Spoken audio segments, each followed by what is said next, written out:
Coming up next on NewsDepth, we head to a quinceanera. Talk about a birthday party.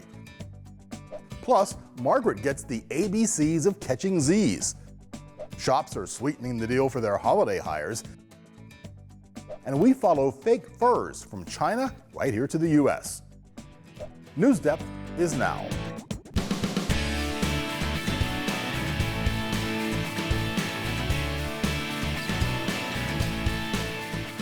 What's a Thanksgiving without turkey? Hello everybody, I'm Rick Jackson. Thank you for joining us. Okay, so not quite Thanksgiving without the main dish, but without the actual animal, if that makes sense. One company in California says it does. They are growing animal meat in a laboratory, so no farm or processing plant needed. Upside Food says they are ushering in the future of protein production. So far they've made beef, chicken, and duck, but they are planning to expand their menu. Ryan Curry takes us on a tour of their new facility. Gauges, meters, flashing lights. It's all futuristic at this lab in Emeryville. And it's all designed to make real meat. The main difference? They're not harvesting it from animals. So we're just trying to make the same product people have loved their entire lives a different way. Eric Scholes is the vice president at Upside Foods, a company trying new ways to create products we already eat. They let us inside for a look at their new lab. The way it works? They take cells from animals and grow the meat right here. We take a small sample of cells from an animal, muscle tissue, and we bring it into this facility right behind me, and we grow them. We feed them just like they would be fed in an animal, and we can produce a lot of muscle tissue directly from a very small amount of cells, and then we feed it to other people.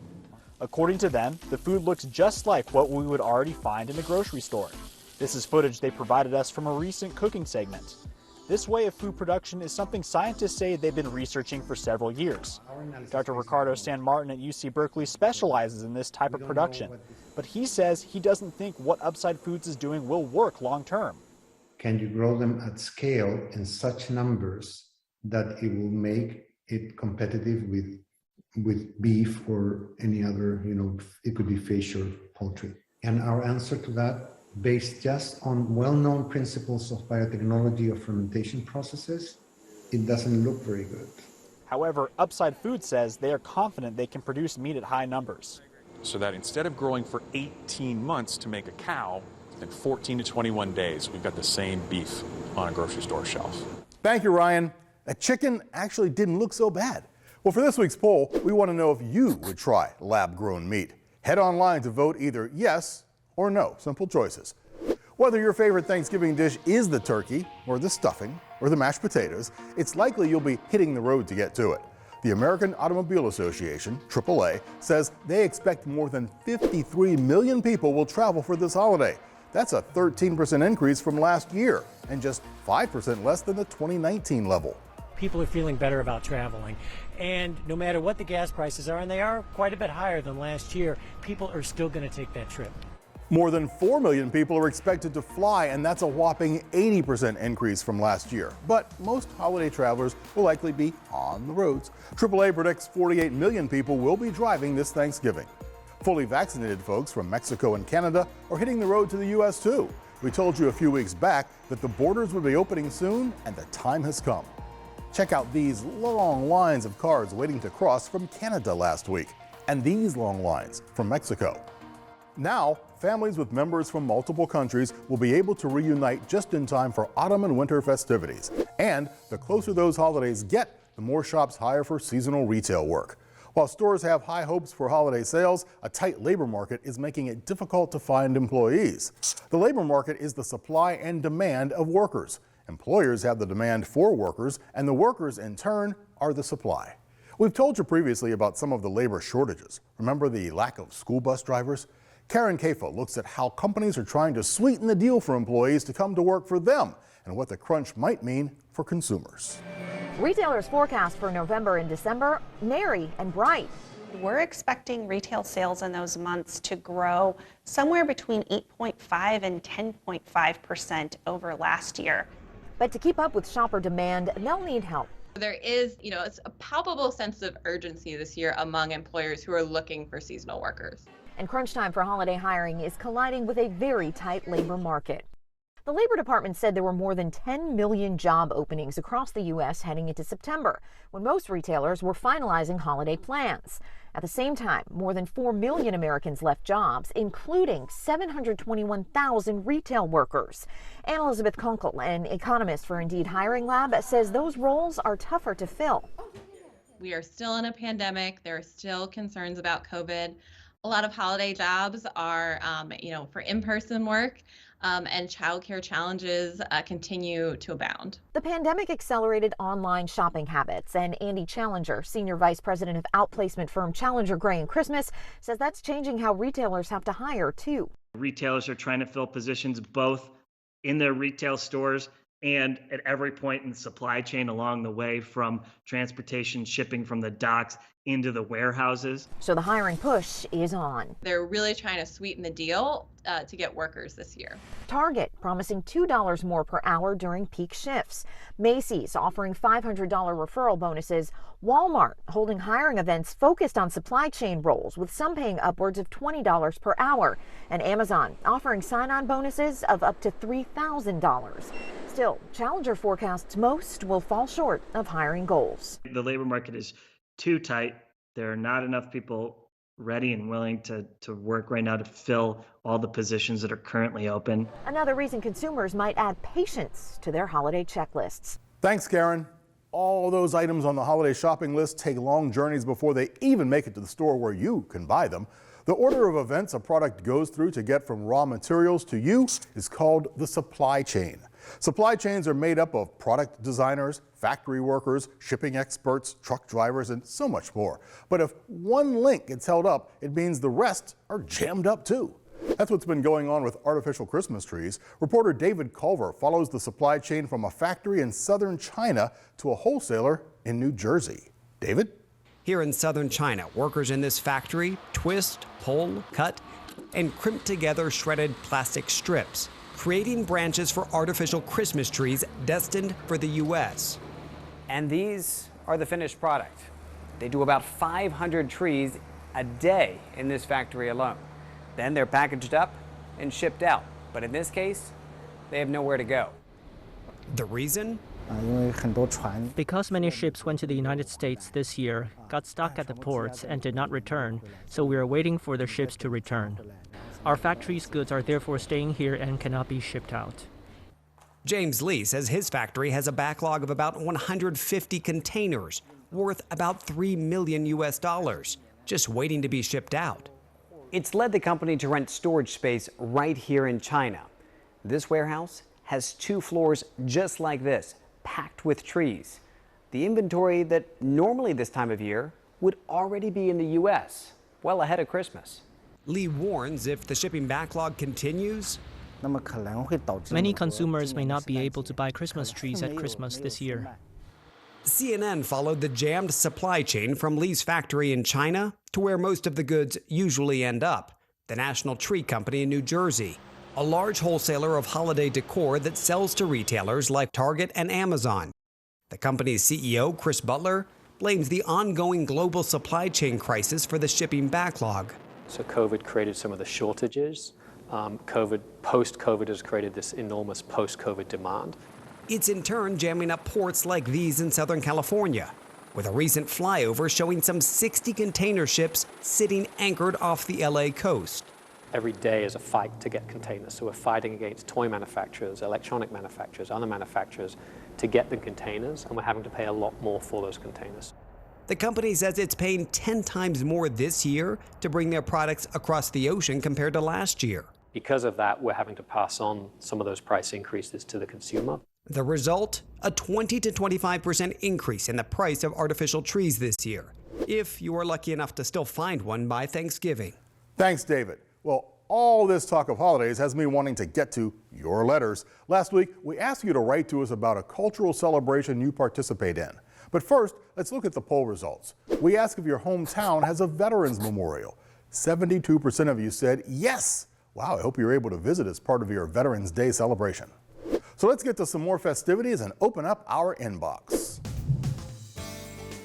Lily from Buckeye Schools in Medina wrote, I celebrate a German holiday called Oktoberfest, or as we called it, Germanfest. We usually go to my aunt and uncle's house. We play games such as musical chairs, Hammerschlagen, Shut the Box, and some other games that I forget the name of. We all get pretzel necklaces and eat German chocolate cake and cupcakes, vegan bratwurst, and more delicious foods. Lucy from Maryland Elementary in Bexley told us her favorite. I celebrate most of the Jewish holidays, but the coolest one is a bat or bar mitzvah.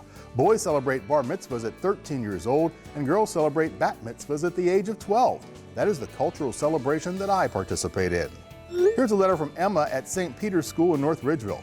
My family gathers every year at Christmas time to make homemade polenta and sauce. My great aunts, grandparents, aunts, uncles, and cousins all celebrate with us.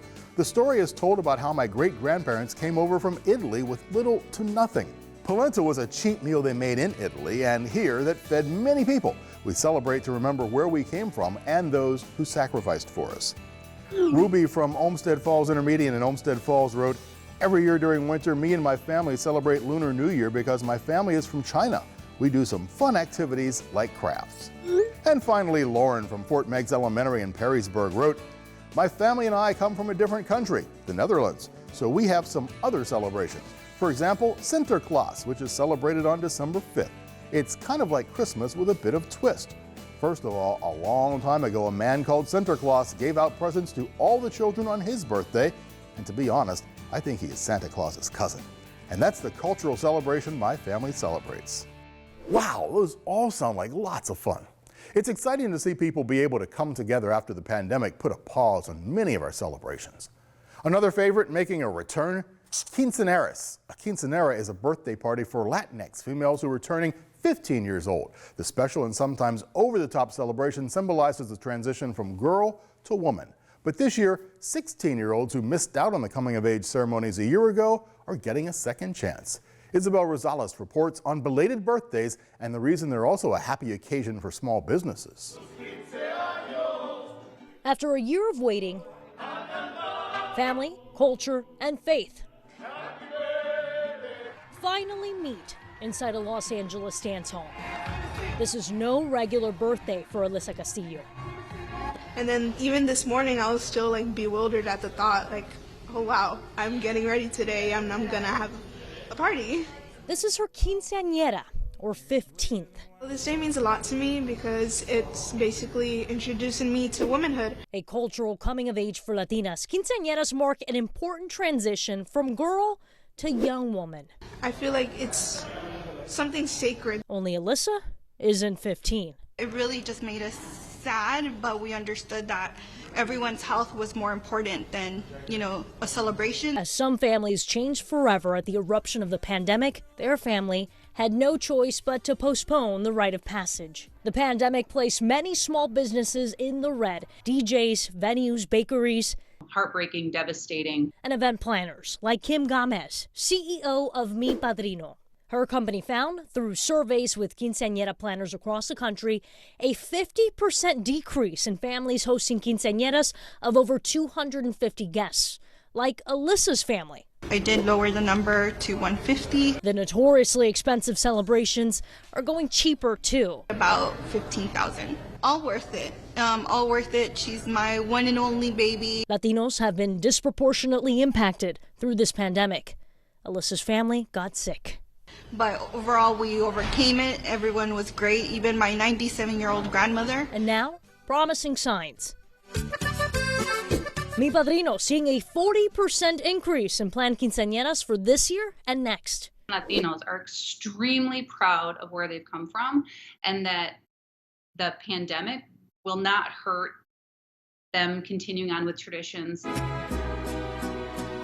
And so, a sweet 16 meets quinceañera. American and Mexican heritage embrace, much like the guests, many of them for the first time. Thank you, Isabel. The hardest part about celebrations is always trying to sleep the night before, am I right?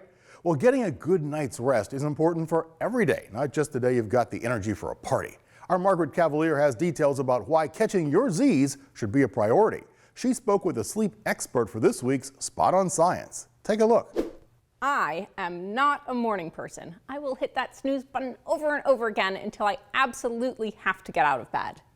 Staying up late and waking up late are two of my bad habits that I want to break. So I thought maybe knowing the science behind why sleep is important could help motivate me to catch some more Z's. I called up Dr. Sally Ibrahim. She's a sleep specialist at UH Rainbow Babies and Children's Hospital. I started by asking her to tell me a little bit about her work. Take a look.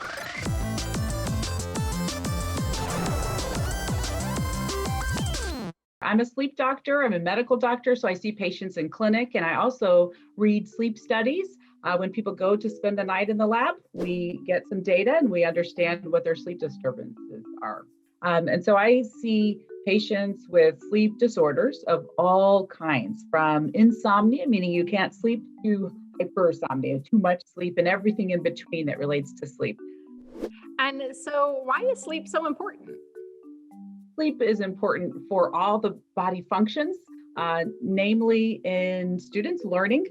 We do a lot of active learning when we're sleeping, and the more sufficient sleep we get, the better and more likely we're going to retain our knowledge the next day. And so that's why a lot of teachers will say, get a good night's sleep, because we know that memory consolidation happens in sleep. There's also a bunch of other things that happen in sleep. For example, we can regulate our sugar control, regulate our heart health, and so many other things that are healthy for us to thrive. So if I stay up really late cramming for a test, I might not remember what I've been studying if I don't get enough sleep? That's a great question. You will retain some, you will retain more probably if you get a good night's sleep, because that memory consolidation occurs during sleep. Now, some people will still do just fine, but we know that you're probably studying more than just on that night, and so every single night counts leading up to that, so that you can retain that knowledge in the future. Okay, and so how much sleep should someone who is 8 to 12 years old get? Great question. So pre-adolescence, you need about anything from 9 to 12 hours, and in teenagers, you need 8 to 10 hours. And so those are minimal numbers. The minimum number for teenagers, 8 hours, and the minimum number for a pre-adolescent is 9 hours. What are some, tips that you have for when I'm getting ready to go to bed to make sure that I get a good night's rest? The tips are making a regular bedtime, making a regular wake time. That's between 1 or 2 hours of your typical weekday wake time. Some students, my daughter included, who's in 6th grade, thinks that it's okay just to get all your sleep on the weekend. But the weekend's only a couple of days, and we have that full 5 days to really work with. We want to avoid caffeine, and that can look like a lot of things, chocolate being one, close to bedtime and with dinner. And we want to reduce our stress levels and make some progress towards bedtime when it's time for bedtime. And you said that your daughter had some tips about electronics at night. It may be hard to get away from electronics. And so, and that's what she mentioned to me. She said, kids are going to be on their electronics. You have to tell them what to do and what not to do. And she's actually right scientifically, interestingly. So the science is that some electronics may not be so bad. It depends on what we're doing on it. And if those, so things that are very engaging, when our mind is really active, will be bad for us. Some of the things that may be more helpful are things like listening to music that's soothing, relaxing, not so alerting, things that just calm us. There could be a nice, easy podcast to listen to, for example, something to put our mind in a relaxed position. So you got to be really smart about what you're doing at night so that when you wake up, you'll be smarter. Choose wisely. That's right. Thanks, Margaret. For this week's question, we want to know, what steps do you take to get a good night's rest? Here's my tip. Don't stay up too late watching NewsDepth. Oh, come on. We know that some of you do because we've gotten letters post-dated in the middle of the night. Stop doing that. Now, Kansas 10-year-old Beau Jensen must be getting enough sleep. He's pushing himself to break records. I don't want to spoil the story, though, so I'm going to just leave it there. Isaac French has details. Beau Jensen went to the U.S. Nationals for powerlifting with a goal to break every record in his age group. Once he did that, he looked for new challenges. Beau won the world record down in Florida at the USA Nationals, and from there he got invited to the Steve Harvey Show. And on the Steve Harvey Show, he did a truck pull, Chevy Silverado, and it was very easy for him. I said after we done that was easy. So I did a Hummer. That was easy. Tuesday, Beau suited up for his heaviest challenge yet. Then I was like, well, what else do you want to do? He's like, maybe I could pull 2 trucks. 3, 2, 1, start! The 10-year-old pulled more than 10,000 pounds in the form of 2 pickup trucks with his dad, Joe, by his side. It's a double-edged sword for me because as a coach, I'm, remembering your breathing and remembering your biomechanics and staying in the right position. And as a dad, I'm just a cheerleader, but there's also a little bit of that, hey, dude, don't hurt yourself. After that little bit of hesitancy went away and he started really going, I was just a cheerleader, really. I was just super happy to see him do it and reach his dreams. Joe says his son has big dreams, and he has no doubt he'll accomplish them. He said, I do this because it makes me feel like I can do anything in the world.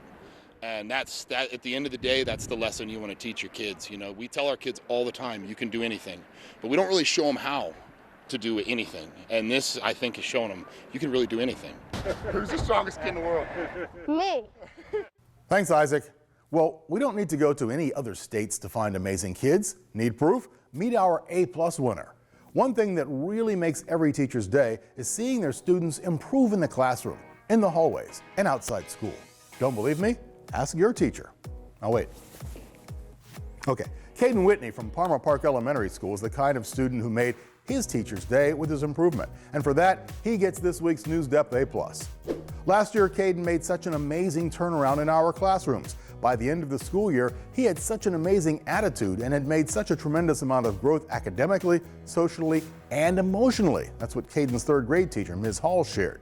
We are so unbelievably proud of all the progress he made and will miss him immensely, says another 3rd grade teacher, Ms. Zeman.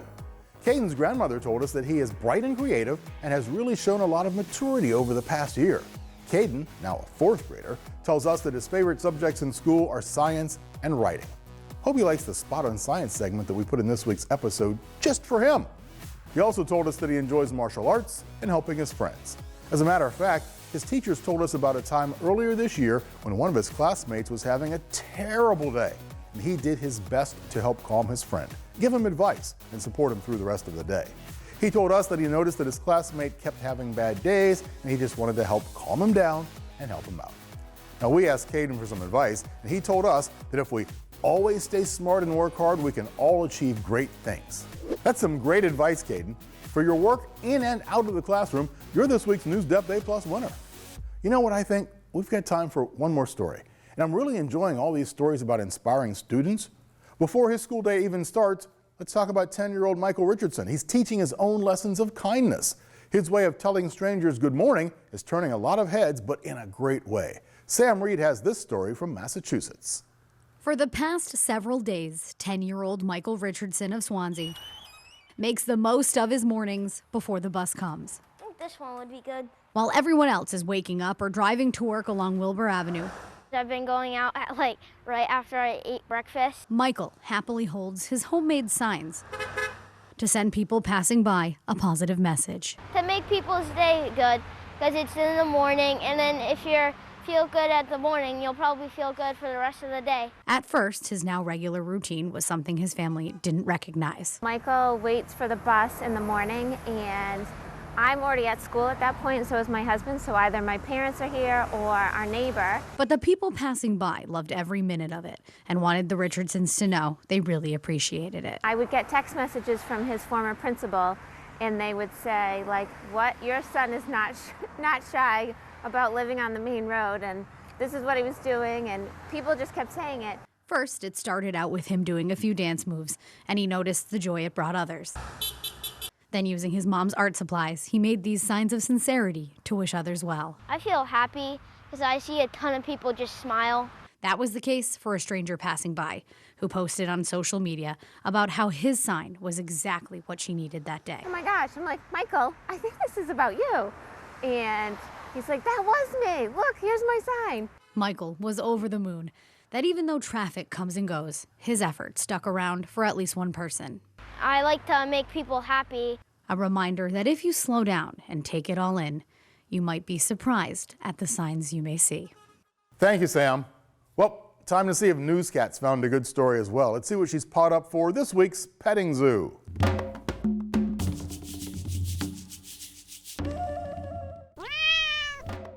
Hey, Newscat. I heard you were asleep on the job last week when I wasn't here. Ah, no comment. Well, show me what you got anyway. Ah, she found a story about sea otters getting COVID shots. Wow, didn't realize they had those for cuddly cuties. To watch the full story, click the Petting Zoo button on our website.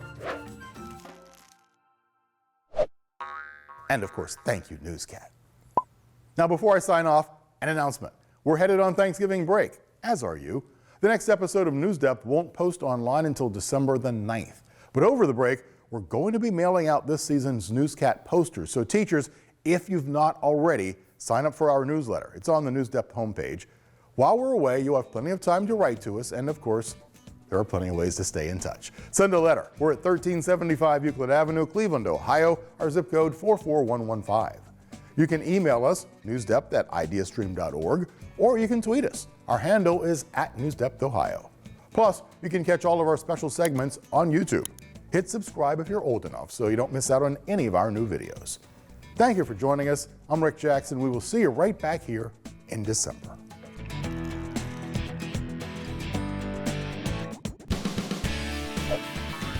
NewsDepth is made possible by a grant from the Martha Holden Jennings Foundation.